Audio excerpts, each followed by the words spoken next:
తినగానే కోవిల పలికేనా మావి చిగురు తినగానే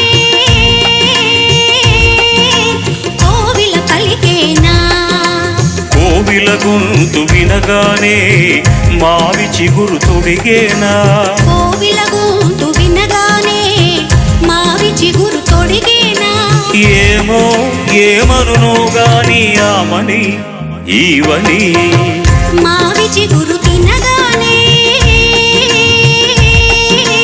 కోవిల పలికేనా కోవిల పలికేనా